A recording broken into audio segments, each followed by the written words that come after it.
So any discussion regarding this feeling-based prayer, this lost mode of prayer, sometimes seems a little more than academic until we can actually apply it in our lives or see it applied in our lives.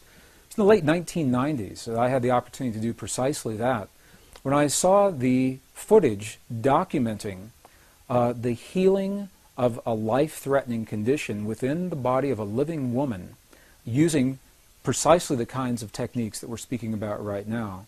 For me, it was this kind of information that took this lost modality of prayer out of the realm of academics and into something that's very real that we can apply in our lives.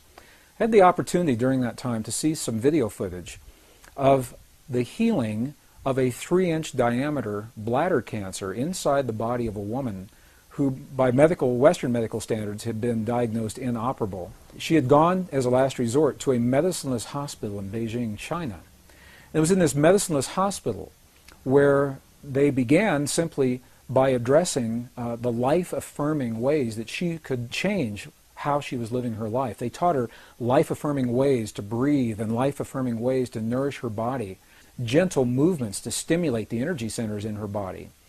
And as she was doing these and strengthening her body, at one point it made sense to undergo a process. Now I'd like to share this. I'd like to describe it to you as a very potent example of how the feeling world inside of our bodies has a direct effect, in this case a very graphic effect, on the world beyond our bodies. So in the video documentation, the film shows a woman lying on in a hospital room. She's fully awake, she's fully conscious, she believes in the process that's about to happen.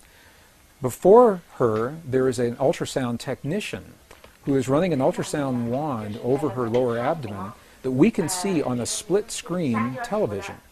And on the left-hand side of the screen, they do a snapshot, a freeze frame of an instant in time for reference, so we can see what her condition looked like in that instant in time. On the right-hand side of the screen, we are able to watch real time as 3 practitioners stand behind her, working with the energy in her body and with the feelings in their bodies. And what they do is they begin to chant a word that to them they've agreed upon, that reinforces the feeling within them that she's already healed. The chant essentially says, already healed, already done. And as they begin to have this feeling and to say these words among themselves, on the computer screen, on the television screen, we can watch in real time this cancerous tumor as it disappears in less than 3 minutes real time. It's not like time-lapse on a documentary where you see a rose unfold in 30 seconds in something that normally takes days. This literally happens in less than 3 minutes. Her body responded to the feelings of the practitioners who were trained to have the kinds of feelings that they were having. And all they were feeling was the feeling of what it feels like to be in the presence of a woman who is already healed, fully enabled, fully capacitated. They were not seeing her as a woman who was sick, and they weren't saying, bad cancer, you've got to go away. It's a very, very different way of thinking about things, and it's a very graphic example of precisely how this principle works. I had the opportunity to speak to the gentleman, Luke Chin, that actually created this film. And I asked him a question. I said, what if those 3 practitioners weren't there? I said, could this woman have done this? Could any of us do this on our own? And he smiled at me when I asked him the question. He said, Greg, in all probability, she probably could have done it alone. However, there's something about us humans in that we seem to feel more empowered and stronger when we're supported by others in the things that we believe in and in the things that we choose to accomplish. So while she probably could have had this feeling and done it herself, having these 3 practitioners work with her was the threshold that it took for her body to respond. All they were doing was having the feeling as if she were already healed, and in less than 3 minutes her body responded.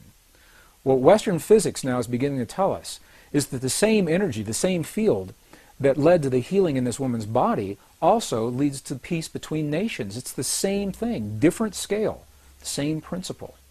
And I've been involved in experiments where hundreds of thousands of people joined together through the World Wide Web. We were coordinated on the internet at a given hour of time, a window of time, when we were trained to feel the feelings of peace in our bodies during that time. And when we did that, statistically, what happened in events around the world, there were wartime events. There were bombings, aerial bombings in Iraq that were scheduled, that were reversed during the window of time when this prayer was happening. Crimes against people declined. Emergency hospital room visits declined. There was a computer research project at Princeton University that was able to document the field of consciousness on a global level while these prayers were going on, and they saw a little glitch, a glyph on the screen indicating that consciousness was responding to hundreds of thousands of people feeling the feeling of peace in the moment that it was occurring. And what this tells us is that the field we're working with is a measurable field. You can pick it up with equipment. It can be measured on the computer screen. This was part of the research project at Princeton University that was called the Global Consciousness Project. So the field is real. It's out there. And it responds to us in ways now that we're only beginning to understand. Even more recently, the research has been done by the scientist Masaru Emoto regarding the relationship between human emotion, human feeling, and water drops is showing this relationship even more poignantly. What has happened is that these scientists, this particular research project, has discovered that droplets of water that make up over 70% of our world anyway and 70% of our bodies, that these droplets of water respond to human emotion, whether it is felt in the body or as it is actually written on labels that are placed onto vials of water, and the emotion of the researcher as the labels are being written and placed onto those vials. The vials are then frozen for a specific period of time, removed from the freezing process, and as they begin to thaw, they crystallize. And the crystals are the telltale sign of what is happening with the emotion. For example, they've taken water, highly polluted, highly toxic water, from some of the most polluted dams in the center of Japan. This water has never been known to crystallize. They just can't get it to crystallize. And when you look at it under a microscope, what you see, it's a very muddy, very nebulous form. There's no symmetry. There's no crystalline structure whatsoever before the emotions are in place. After the emotions are there, for example, when 500 people pray over some of this most polluted water, the before image shows the water in its toxic state. The after image of the same water shows this water beautifully formed, beautifully clear, beautifully crystalline, perfectly symmetrical, purely from the result of human emotion interacting and human feeling interacting with this field of water. Some of the other research has shown families where children and their parents have encircled a vial of water in a room that has never been found to crystallize. Again, some of the very highly polluted and toxic water. And what they do, they make a game out of it. The children, they send love to the water. They say, "We love you, water. We appreciate you, water. Thank you, water, for what you bring to our world and our lives." And in that innocence, they are eliciting these genuine states of emotion.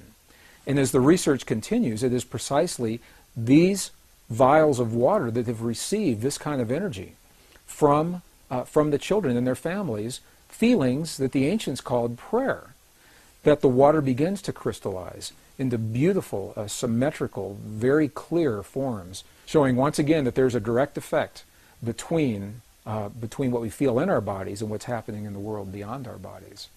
And it's a beautiful, beautiful, very poignant example of how each of us has an opportunity to participate, not to control and manipulate, but rather participate in the events of our world, the events of our lives, our families, our communities, and our bodies through the field that links all in creation.